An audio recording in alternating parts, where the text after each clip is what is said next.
Welcome everyone to another Visit NC webinar focused on recovery from COVID-19. As with all these webinars, we're recording it. It will be available on our partners page under the COVID-19 section. If you have any questions, you can type them into the questions tab in your GoToWebinar screen, or you can email them to guy.gaster@visitnc.com and we'll answer them at the end of the program. Really excited this week. We've got a great update on some of the recovery campaign programs we have going on. There's also a really exciting initiative from the Department of Commerce. So I'm excited to have Allison Schultz with us, who's our marketing director, Dana Grimstead, also from our marketing team, and David Spratley from the North Carolina Department of Commerce. Many of you know him. David has been one of our lead recruiters for business development for a long time. So we got a great crew. We're going to talk about where everything is going and some good programs today for you. All right. These are our featured panelists. And of course, I'm Whit Tuttle. I'm the VP for Tourism and the Director for Visit NC. I'm going to start with a little bit of overview and research on where we've been and where we're going. As many of you know, we're working with destination analysts every week to track mindset of travelers, to find that potential time when we can really hit the hot spot and start advertising again. I'm just going to go over some quick highlights. We haven't really seen a lot of movement in the last week, so it's very similar to what it's been in the past, as you see on the first slide here. We haven't seen much movement in personal health concerns the entire time. People in this orange bar are concerned, and they're still concerned. They've been concerned the whole time. That's the main motivator in this whole pandemic is fear. People are afraid of traveling, catching the virus, and that hasn't changed. I don't think we're going to be able to change that or see that change until there's a viable vaccine or a tremendous slowdown in the spread of the virus. So that's where we are on that one. As you know, we are still in good shape though, because many of the behaviors that people want to avoid are behaviors that aren't what we're selling. People don't want to be in crowds. They don't want to be on cruises. They don't want to be in places that are hot spots where they've had breakouts. And that's one of the keys for us is we don't want to be one of those places that's mentioned in the media. Like this morning I saw on the Today Show, Florida and Georgia setting their highest records ever for deaths from COVID. Those are the areas that people are avoiding, so we definitely don't want to be there. We are still battling, you know, when we had hoped that for a while we were getting this orange line, which is people think that it's going to get worse, and the blue line is people think that it's going to get better before it gets worse. You know, we were really battling to get that flip-flop, and it's just taken off and hasn't gotten back on us. So there's a lot of pessimism out there and a lot of people that just think this is a long-term problem that's not going to get better. We're seeing it in the meetings industry with people canceling through the spring, and many businesses telling their workers they're not going to go back until at least 2021 and possibly beyond. However, we are seeing people that are open to travel communication. So we're trying to get the right message out to people at the right time. This has grown a little. There's still a lot of people that are on the fence, but there's not a lot of negativity out there towards seeing travel messaging. So we just have to be careful in the message that we're sending when we talk to people.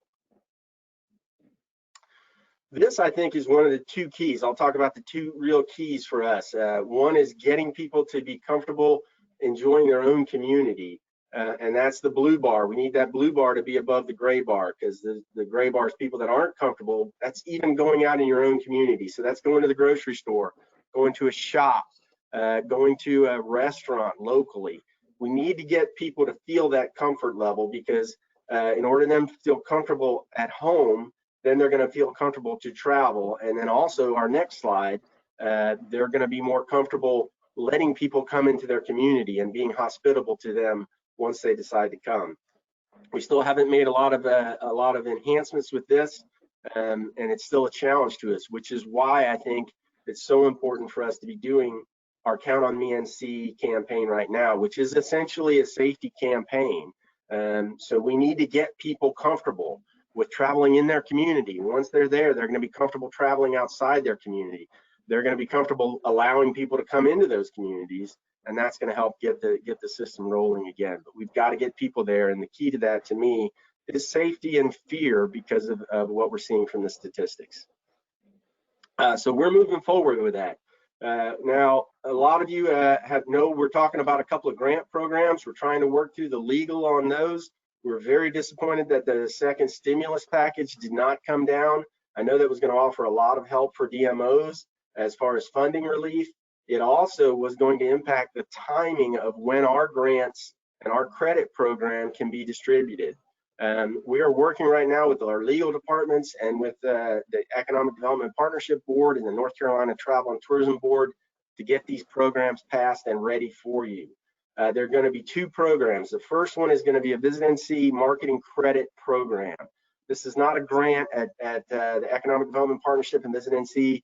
We are specifically prohibited from granting funds to other people unless we are specifically allowed to do that by the legislature. And the legislature gave us that $10 million stimulus investment for our marketing program.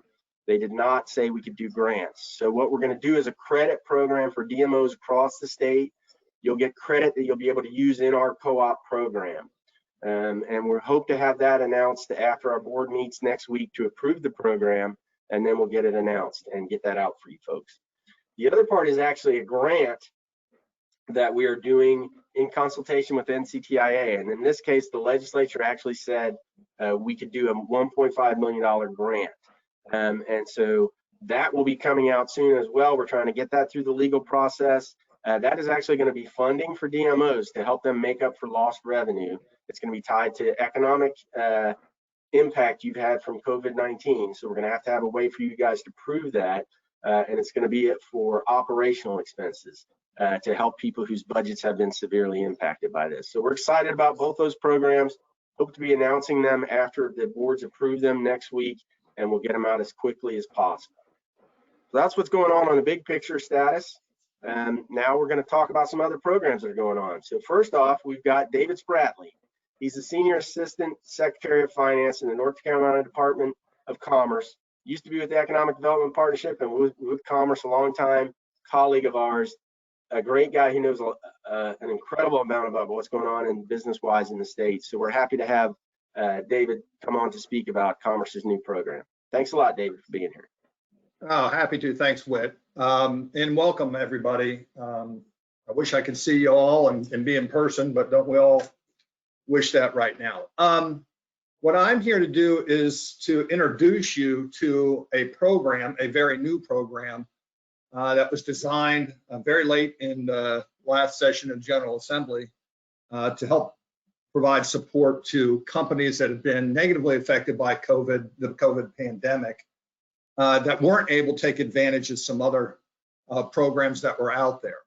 Very late in the session, literally at midnight, the night they adjourned, they passed what's known now as the Job Retention Grant Program that provides grants to companies that meet a couple of key eligibility requirements, and we'll go through those in a second.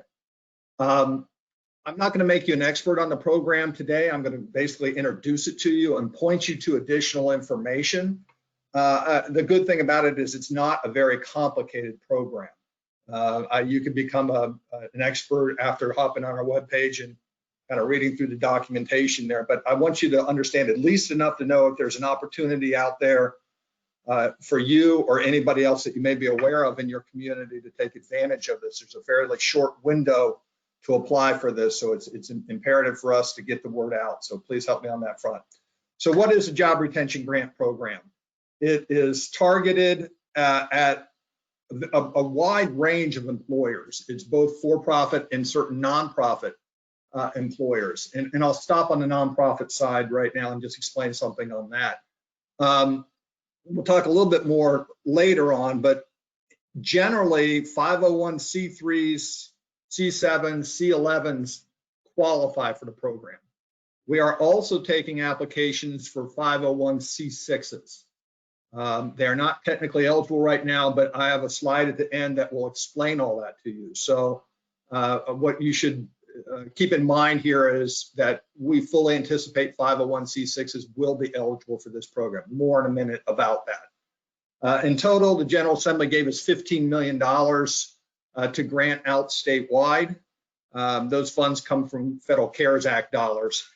This is not a competitive grant program. It's an entitlement program, which means that if the company meets the eligibility requirements, they will get a grant. More on that in a minute as well. And it is a one-time deal. We do not expect to get additional funds for this grant program. So we're going to quickly open the application process up, award it, and we will likely be done with it then. So who's eligible? As I mentioned, for-profit and nonprofit entities. I'll talk about the 501c6s in a minute. What are the eligibility requirements? The core requirement is that you could not have received funding through the Paycheck Protection Program, PPP, Main Street Lending, which is another federal program, or Rapid Recovery Loans, which is the program that was funded through Golden Leaf and administered by the Rule Center. So one thing that we get a lot of questions on, I received funds from this program or that program. If the company did not receive or participate in any of these three programs, they are fine. They can receive funding from other programs. Then they must demonstrate that they maintained an employment level equal to at least 90% of their employees. So basically, we're going to look at the number of employees they had at the end of February, compare that to a number at the end of May or June, and there's some nuance to that, but if that's at least 90%, they meet that requirement. And they have to demonstrate that they were negatively affected on the revenue side of the equation by COVID-19. We'll do that by having the applicant provide their gross sales, or in the case of a nonprofit, gross receipts for a 3-month period, March through May in 2020, and compare that to the same 3-month period in 2019. So if they had to have had a loss of at least 10% on the sales or gross receipt side of the equation to qualify. So those are the eligibility requirements.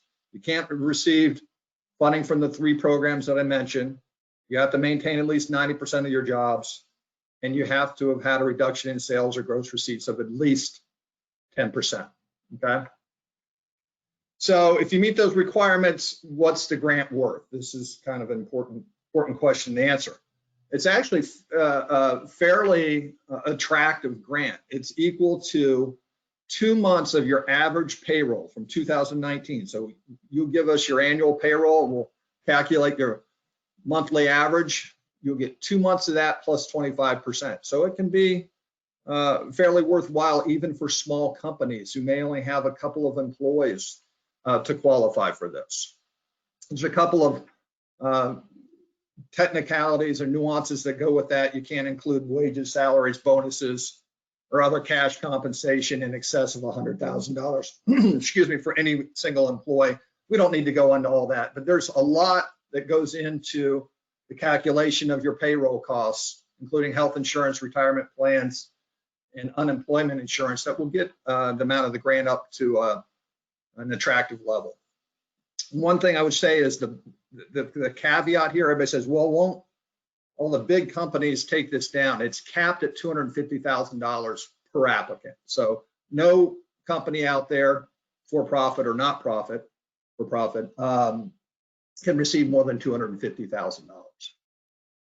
Application process. I'll stop here and mention that if you take nothing more away from this presentation, note the web address. You can always go to the Department of Commerce's webpage. There's a banner at the top that directs you to this program. It's on every page on our webpage, so you can't miss it. But if you go to ncommerce.com/JRG, Job Retention Grant, you'll get all the information you need there, including the application itself. It is an online application. You access it through our website. We are taking applications through September 1st. This is another key thing to note. This is not a situation where we'll take application and as soon as we run out of the $15 million, we close the door.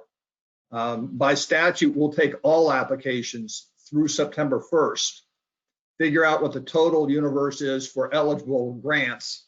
If that is less than $15 million, everybody will get a full grant amount. If it is more than 15, everybody will be prorated. So If a company qualified for a $50,000 grant initially, and we end up getting a total of 30 million of eligible requests, double what was appropriated, instead of getting $50,000, the company would get $25,000. So that's makes it a little tricky to figure out what to expect, because it's all driven by the demand and how many applications we get in. September 1st is a drop dead deadline though, no extensions. So what do you need to apply?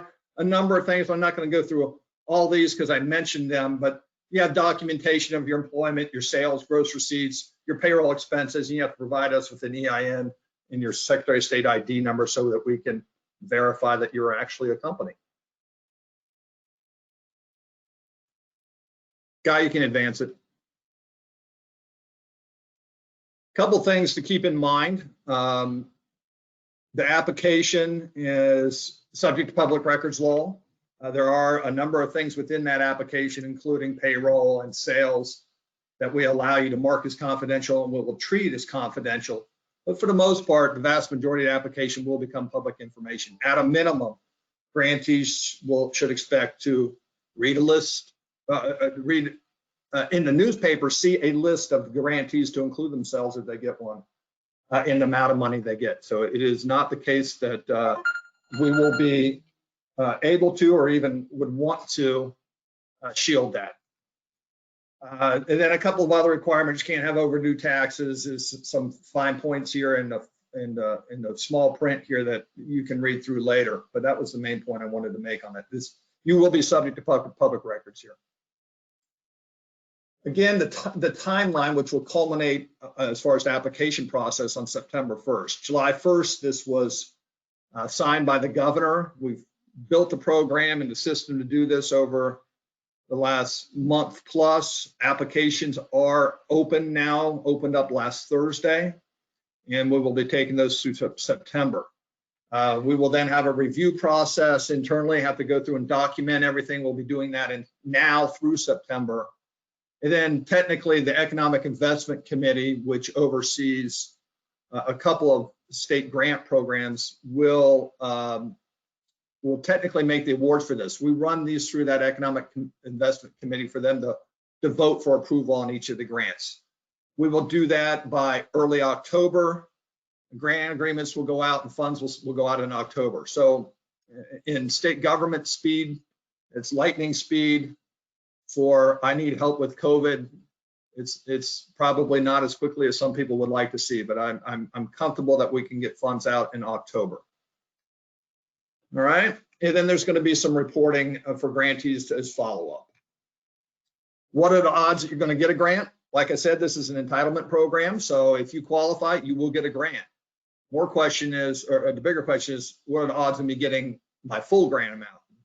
I don't know. The application has been open since Thursday. We've taken in 35 or 40 applications thus far, totaling about $3 million. But I think that there's going to be a surge here soon. We have not publicly, we haven't sent a press release out on it yet. We haven't done a whole lot to market it real visibly. And quite frankly, it takes some time for the companies to pull together the information to apply. So even if they were starting on the application, I won't expect very many of those applications to come in for another week or two.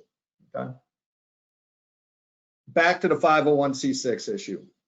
The General Assembly fully intended to include 501c6s as an eligible type of nonprofit for this program. There was an incorrect reference in the statute that referenced C11s. So technically 501c6s are not eligible now, but they being the General Assembly leadership has indicated that when they come back into session, which appears to be September 2nd now, they fully intend to make a technical correction to that to allow 501c6s as an eligible type of nonprofit. In anticipation of that, we are taking applications for 501c6s provisionally. And as soon as that change is made, we'll flip those over to active and process them with the rest of the pool of applications. Okay. That is basically what I want to do. One last time, the webpage, or the information can be found on the North Carolina Department of Commerce webpage, ncommerce.com/JRG. If you have a specific question that we don't answer at the end of this and you want to send it to us, send us an email to jrg@ncommerce.com. We have 4 or 5 people, including myself, that monitor that and give responses out to questions pretty quickly. So thank you for your time. I hope you get the word out for me. All right, thanks, David. We do appreciate that, and I'm sure our folks will definitely get the word out, and I know that could be very helpful for a lot of businesses. So we're excited to be working with you guys on that program. Thank you. All right, next we're going to give an update on the Count on Me NC campaign. As many of you know, we put the toolkit out last week and hope you guys are all enjoying it. But we have Allison and Dana to go over the details. Welcome, ladies. Thank you so much, Whit. As you were talking about earlier today, it's just absolutely important that we really increase traveler confidence and consumer confidence. And even for those on-the-go North Carolinians, as well as those bold travelers who are already out there at smaller percentages, we want to make sure that they are traveling responsibly.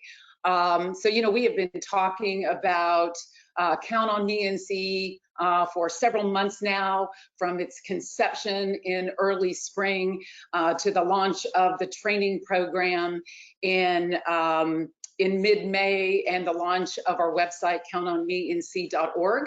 So, Guy, if you want to advance the slide.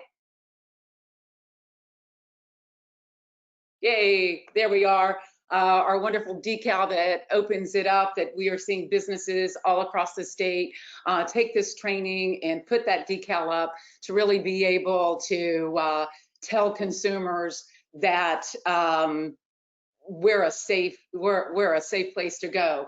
One thing that is really exciting that's occurred in the last few days is AFAR, which is a publication that's all about travel experiences. Caught wind of what we're doing with Count on Me NC, and they pushed out to their 2.3 million readers late last week that we are a campaign to watch. In fact, we're a standout campaign. They note that North Carolina's approach is really significant in that it really tasks our industry partners into action. And you're a part of that too, and we want to really thank you because, as one of our partners who promotes tourism, you've really embraced this campaign and you're helping us amplify it, which is going to be really critical if we're really able to recover as an industry and get back to the business of promoting inspiration. So on the next slide, I wanted to give a shout out to our PR team, and a special shout out to Suzanne Brown, who is our media relations specialist. She has been really holding down the fort for us for several months now, working really closely with our PR agency, JPR. And there are a few others in our organization as well, Amanda Baker and Nick Parker, who have also done some pinch hitting to keep us going and keep this message out there strong as we reach out to media. So not only just seeing AFAR recently, we have enjoyed coverage from Travel and Leisure, from Architectural Digest, NBC News, and Yahoo.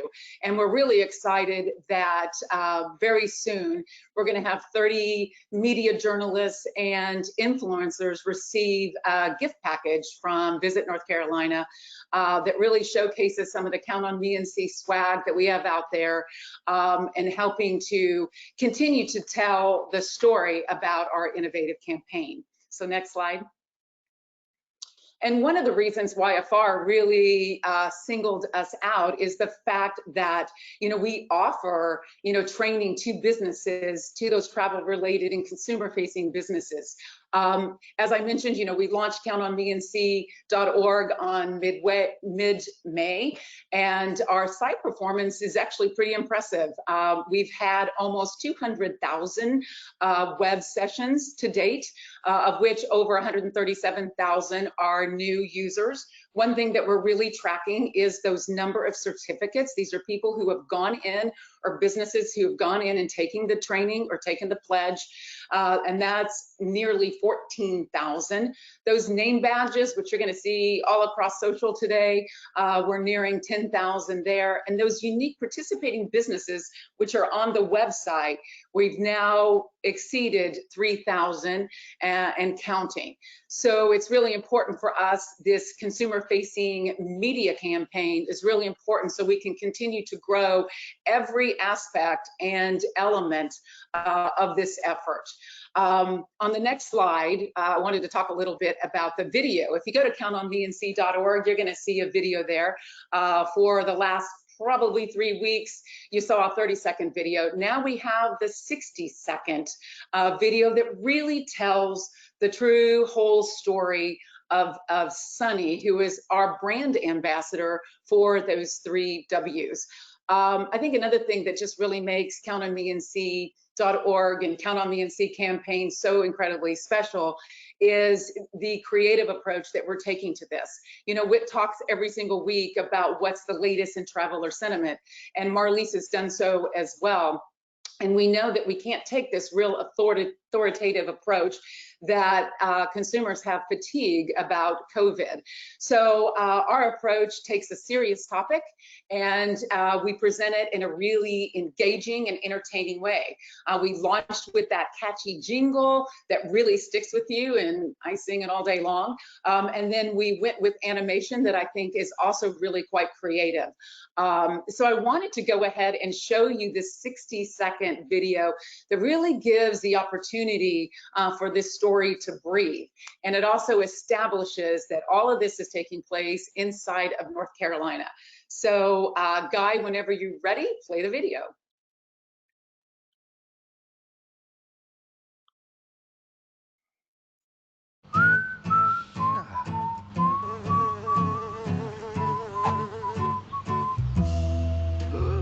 We're open for business, but we're all in this. It takes each one of us, so your help would be a plus. Traveling, shopping, ordering a panini, well, you can count on me and see. Businesses are doing their part. We're learning how we can all outsmart a stupid disease that spreads communicably. We're all tired of living antisocially. Keep your distance, wash your hands. It takes a face covering, as we're all discovering. We're all in this together like a potpourri. Well, you can count on me and see. Oh, you can count on me and see.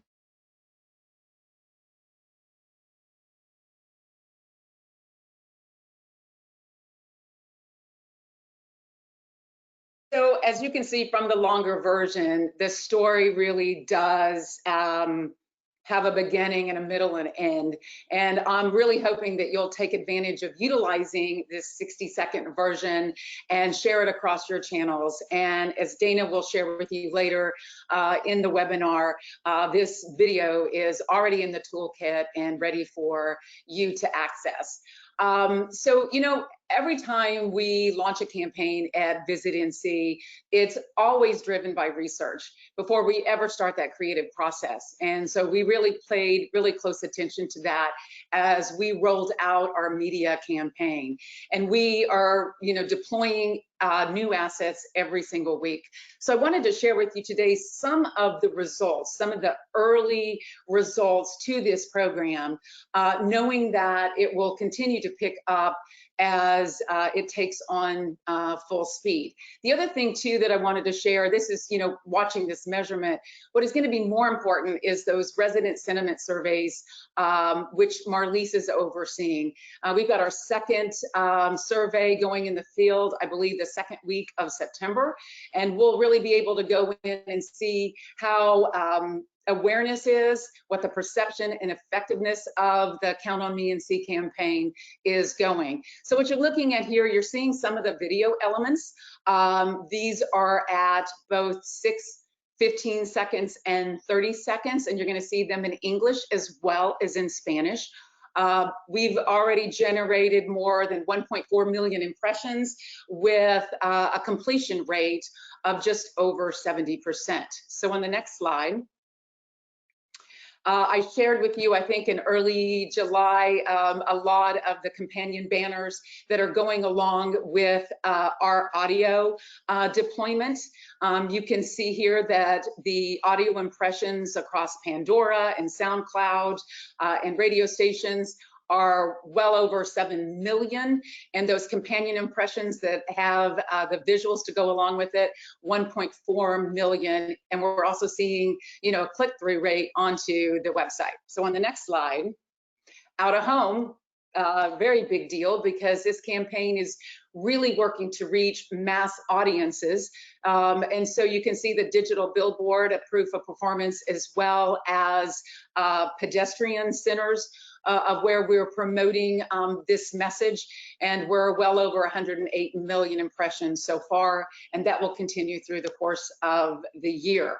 In terms of display and mobile ads, you can see some performance here. We're on Kayak that says, when you visit, dress like a local. And then you see some of the other ads across mobile and digital platforms.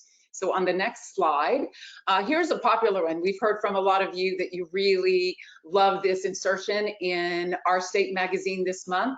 I believe we have 170,000 in circulation. And we got two of the biggest rivals in basketball in North Carolina coming together, saying they're on the same team. So Coach K and Coach Williams is continuing to ask us to do our part and follow the 3 W's as we can get North Carolina back in business. So on the next slide, we've also, in terms of owned media, we have been doing eBlast, who are a travel insider. We launched our first one on June 23rd, and then our second one earlier this month on August 6th, where we were able to introduce Sunny. And we've had some strong open rates of 44% and 36%, and some good significant click-through rates back to the website to learn more about the campaign. So the next slide. I think I've shared with you the social. Many of you probably have seen that when we went out and posted across all of our social media handles. You can see some of the results there. Please know that these assets are in the toolkit for you to take and repurpose. And if you have any questions about how to do so, please feel free to reach out to Nick Parker. I'm sure he'll be happy to help you. So on the next slide, I wanted to chat a little bit about what's coming up, what's next in terms of new creative that we're going to be rolling out into the marketplace. I spoke a little bit, I think, in the last presentation about SoundCloud. And SoundCloud is an online audio distribution platform that enables creators, musicians, artists to upload, record, promote, and share their original sounds. And we want to really build brand sentiment. And we want this to be a very interactive campaign on the platform. So what we're going to do is have this incredible contest where we're going to have a call to creators to remix this jingle that highlights the key messaging points of the 3 W's. Now, the idea is to drive greater awareness and engagement and interaction across the platform. And then we're going to have a winner who then we will promote that mix for the final 3 months that we're advertising on the platform through the end of the year. So on the next slide, you'll be able to see some of the creative that we will be showing. Let me just go ahead and move on to show that creative guy. Great. So here we will have a profile page. It looks very similar to what we all have on Facebook, but the whole idea is it allows those users on the platform to learn more about Count on Me and See. It will provide a link to the microsite where the contest will live, and I'll show you some creative on that. And then these users can discover how they can remix those submissions and try to win. So on the next slide, you can see the microsite here, which again gives some additional information about the contest, about Count on Me and See, what the rules and regulations are. and just how to mix that jingle. And then we obviously want to make sure that we're getting the message out to these creators on the platform. So we'll have advertising saying, hey, remix and win, and they'll have an opportunity to win $1,000 plus a 3-month subscription that's all being provided by SoundCloud. So on the next slide, I'm really excited to share this, and that is on the light rail at the end of September. We're going to wrap the train, and it's going to be a 4-week effort. It will be going through November. And what you're going to see in the first week is this mock-up here, where we basically have our message, pledge to protect everyone's health, count on me and see. Well, then what you will see on weeks 2 through 4, we have commissioned a graffiti artist in Charlotte to come on and paint the rest of that train. And his name is Switch, and then he is then going to put his signature on the name badge, as you see here, as if he came through in the middle of the night and he did his graffiti art, and then he appears on the train. And we're hoping that our PR team will help us generate some wonderful coverage about how we can promote this artist. And this artist is, as I mentioned, from Charlotte.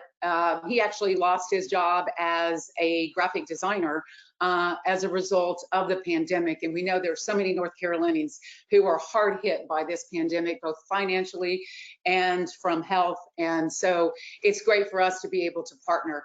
On the last thing that I wanted to share is this timeline. We share this with you. You can see the rollout of how these assets will go into play. They'll be there through the calendar year, and then we're just continuing to add and build on that. So what I really want to do next is introduce Dana, where she is going to share with us more about the toolkit. Before I do that, there is one other thing that's in the works that will be available to you very shortly, and that is a Count on Me and See video reel. I was watching a webinar yesterday with some of the leaders in our industry, and one thing that Roger Dow and others said is, it's one thing for a hotel or a restaurant to show a clean image. It's better if we could get out there and show the process. And if we could get out there and show how these Count on Me and See businesses are really paying attention to those protocols. And so we're creating this video that's going to be available to you that you'll be able to share out with your industry, your stakeholders and members and community on why this program is so vital.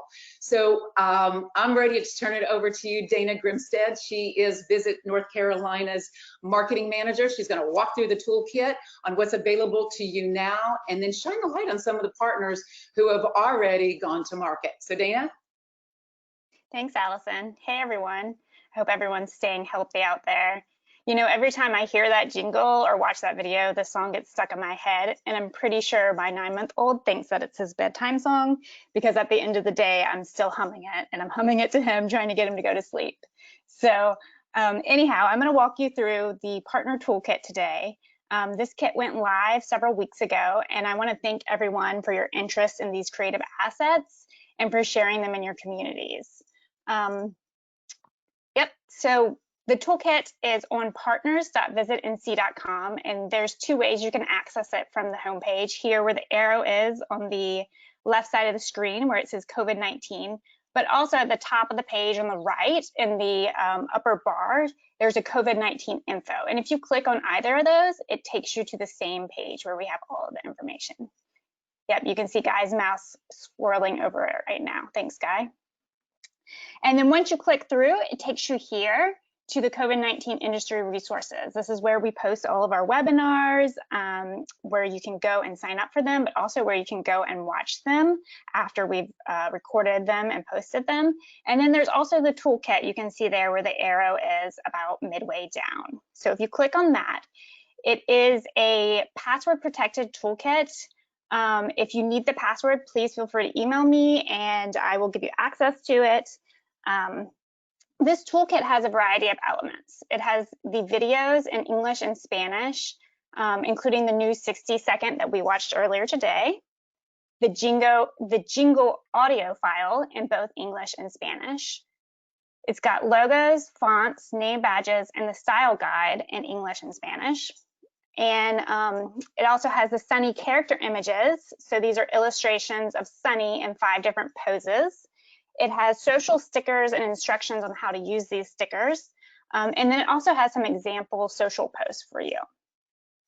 Coming soon to the toolkit, as Allison mentioned just now, we'll be adding a video to help explain the program to your board members and any community stakeholder. So we think that'll be a really great asset for you guys as we move forward explaining the campaign and getting more people to take the pledge. Next slide, yeah. So next I'm gonna shine the light on some of our partners that have already used and downloaded some of these assets. We hope that if you haven't, that you will access them and use these elements to spread the word on Count on Me NC. Here we have Chatham County, who is proudly displaying the Count on Me NC pledge to help promote the Chatham Food Hub, which is a really creative way to support local businesses. It's a drive-through food court. It's a super cool way to promote some of those businesses that might not typically get some traffic during this time. Next slide. Cabarrus County has added the Count on Me NC stamp to partner listings that have completed the training in their area. Visitors can easily see the badge on the website listings for those businesses that have completed the training. So they can go right to the website and see that Johnny Rogers Barbecue is a Count on Me NC supporter. Lumberton shared the Count on Me NC email with their businesses, spreading the word, helping to get the word out. Next slide. And Greenville shared with their email list as well, while showcasing their staff all wearing masks. Visit Charlotte has created a whole site for Count on Me NC.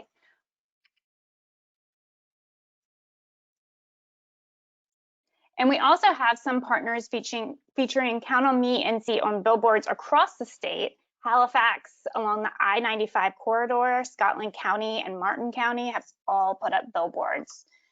Pinehurst also has featured it in their advertising, and over 930 people have used the hashtag on Instagram, not including other social media platforms. A month ago, we had logged more than 1,100 mentions across our social platforms, all through organic reach. And these are a couple examples that I pulled from Instagram. We've got Full Steam, Duplin, Wilkesboro, Wilmington and Beaches, Raleigh Convention Center. A whole bunch of people are out there sharing the word. So all of these assets are in the toolkit, and you don't have to repost our social media posts. You absolutely can, but you can create your own and make them work for you and your own communities. And I just want to sign off and say thank you to everyone who's out there doing their part. We really appreciate your help in spreading the word, and we hope that you all stay healthy in your communities.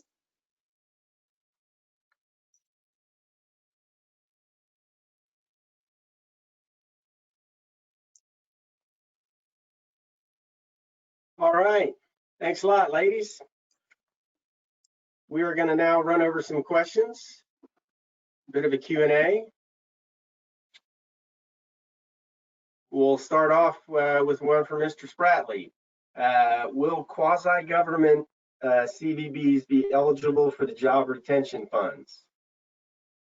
The short answer to that is no. Well, the actual very accurate answer is if the entity is a 501c3, C7, C11, or eventually C6, yes. Most cases, a quasi-governmental agency won't qualify as one of those, but it depends on the situation.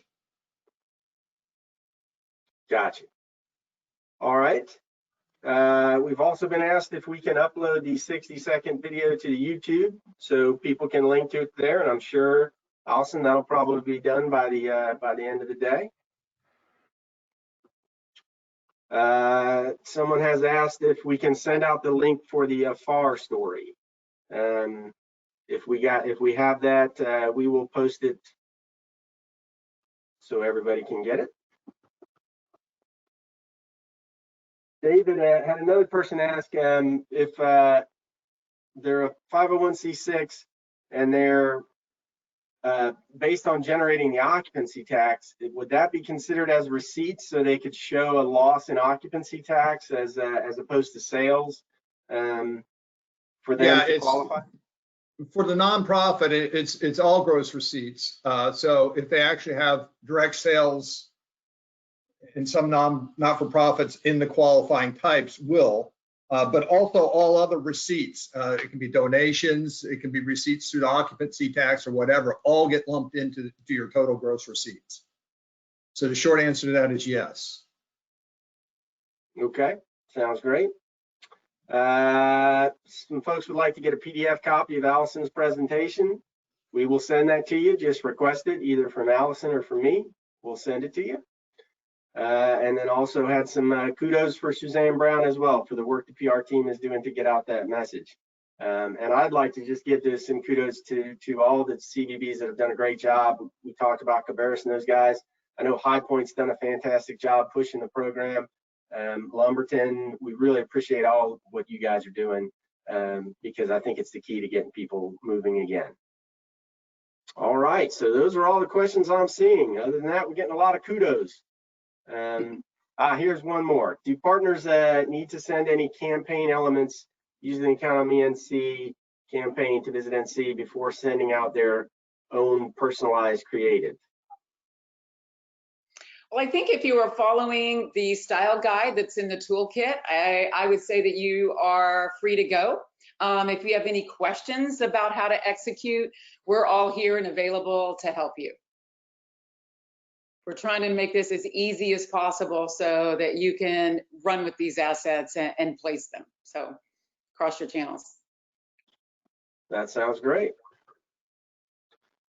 All right, so that's it for today. Thanks a lot to the panelists for being here. We have some board meetings next week, so I do not believe we're going to have a webinar next week. It'll be 2 weeks from then, and hopefully we'll be announcing the marketing co-op credit program and the program with NCTIA for the grants. Thanks, David, for being here. Thanks, Allison. Thanks, Dana. We'll talk to you guys soon.